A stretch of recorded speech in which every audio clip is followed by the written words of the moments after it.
अध्याय 1। पहला दिन शैलपुत्री देवी का आशीर्वाद। नवरात्रि का पहला दिन मां शैलपुत्री को समर्पित है। शैलपुत्री पर्वतों के राजा हिमालय की पुत्री हैं, इसलिए उन्हें यह नाम मिला। इस दिन देवी को शुद्ध मन से स्मरण करना अत्यंत शुभ माना जाता है।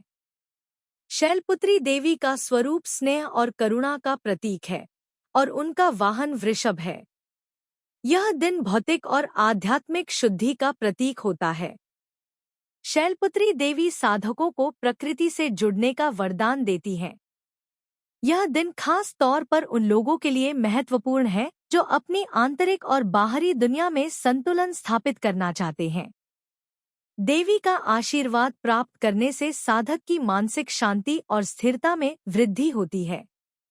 इस दिन देवी को लाल या सफेद वस्त्र अर्पित किए जाते हैं और उनका आशीर्वाद सुख और समृद्धि लाता है। अध्याय 2। दूसरा दिन मां ब्रह्मचारिणी का तपस्या का वरदान।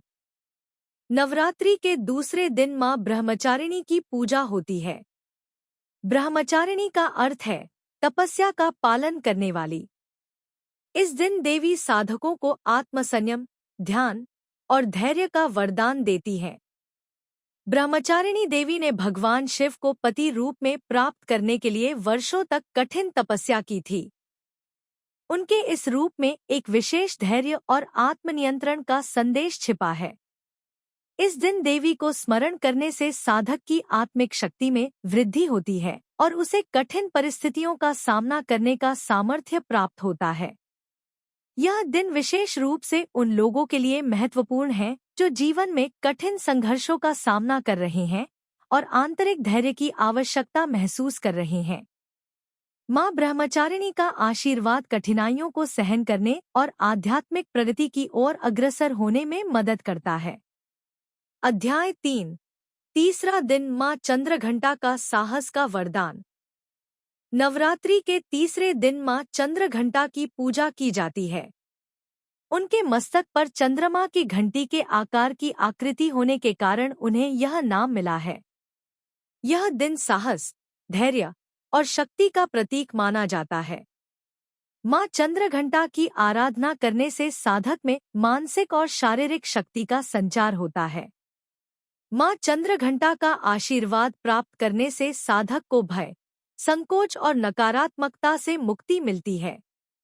उनका यह रूप यह दर्शाता है कि जीवन में चाहे कितनी भी कठिनाई क्यों न आए, हमें साहस और आत्मविश्वास के साथ उसका सामना करना चाहिए। इस दिन देवी का आशीर्वाद साधक को जीवन के युद्ध क्षेत्र में विजय दिलाने का सामर्थ्य देता है। अध्याय 4। चौथा दिन मां कूष्मांडा का ज्ञान का वरदान। नवरात्रि का चौथा दिन मां कूष्मांडा को समर्पित है, जिनकी कृपा से सृष्टि का प्रारंभ हुआ था। उनके हंसते हुए स्वरूप के कारण उन्हें यह नाम प्राप्त हुआ। ऐसा माना जाता है कि उनके प्रसन्न होते ही साधक के जीवन में ज्ञान और प्रकाश का उदय होता है।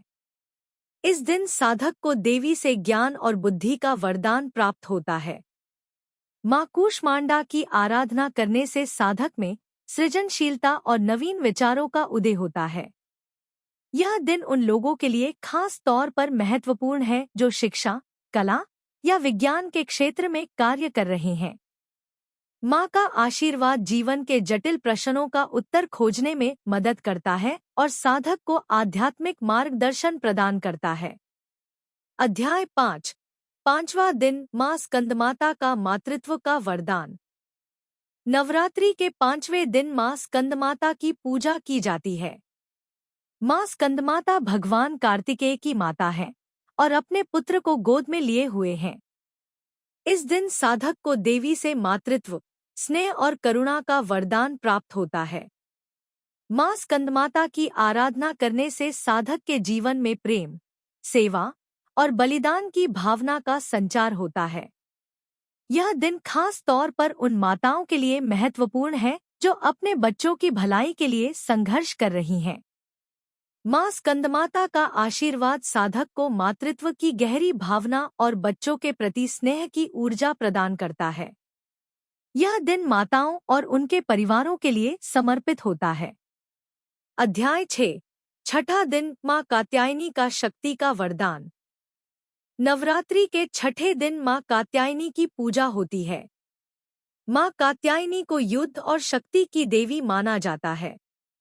उनका यह रूप अत्यंत शक्तिशाली और अजेय है। इस दिन देवी से शक्ति, ऊर्जा और साहस का वरदान प्राप्त होता है। माँ कात्यायनी की आराधना करने से साधक के जीवन में आने वाली सभी नकारात्मक शक्तियों का नाश होता है। यह दिन विशेष रूप से उन लोगों के लिए महत्वपूर्ण है जो जीवन में चुनौतियों और संघर्षों का सामना कर रहे हैं। माँ कात्यायनी का आशीर्वाद साधक को मानसिक और शारीरिक शक्ति प्रदान करता है और उसे जीवन की चुनौतियों से लड़ने की क्षमता देता है। अध्याय 7। सातवां दिन माँ कालरात्रि का भय से मुक्ति का वरदान। नवरात्रि का सातवां दिन माँ कालरात्रि की पूजा का दिन है। उनके इस रूप में उनका काला स्वरूप और उनके विकराल रूप को दर्शाया गया है, जो नकारात्मक शक्तियों का विनाश करता है।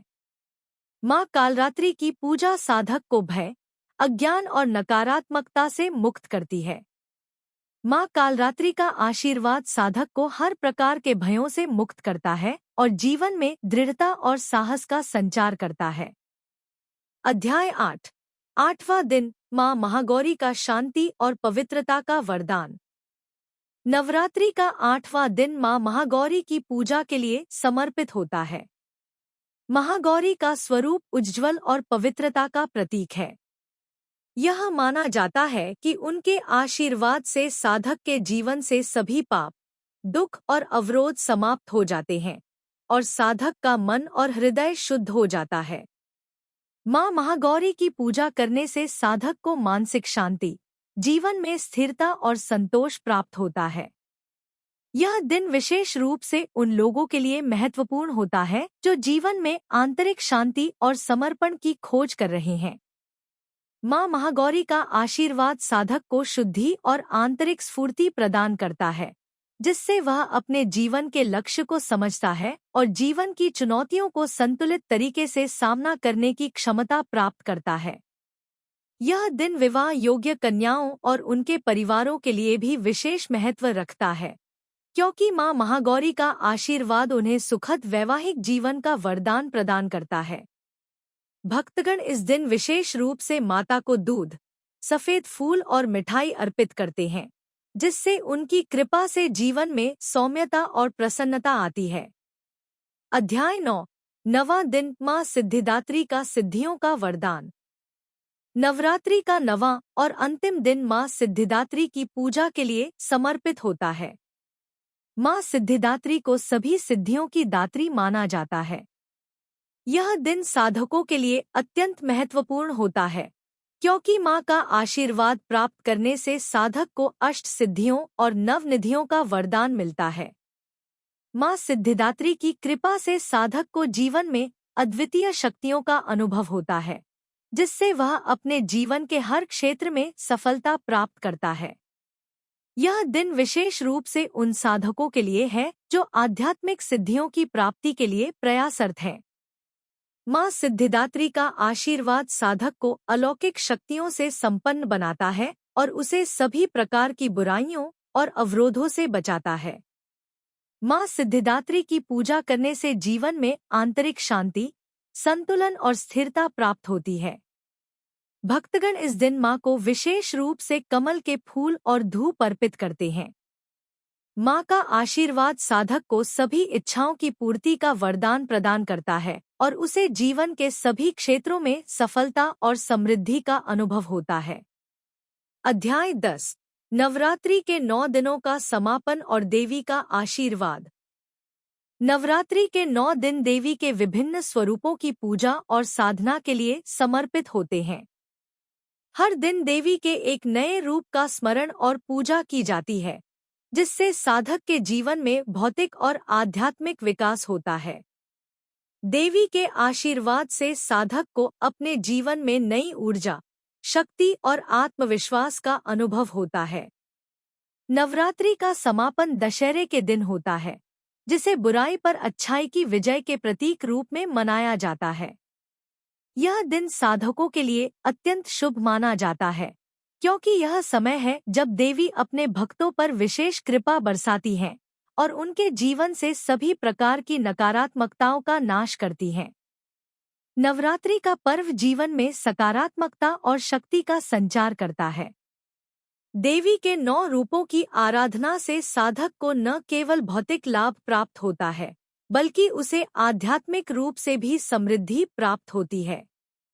यह पर्व हमें जीवन में शक्ति, धैर्य और समर्पण के महत्व का ज्ञान कराता है और हमें अपने लक्ष्यों की प्राप्ति के लिए प्रेरित करता है। देवी माँ का आशीर्वाद सभी भक्तों को सुख, शांति और समृद्धि प्रदान करता है।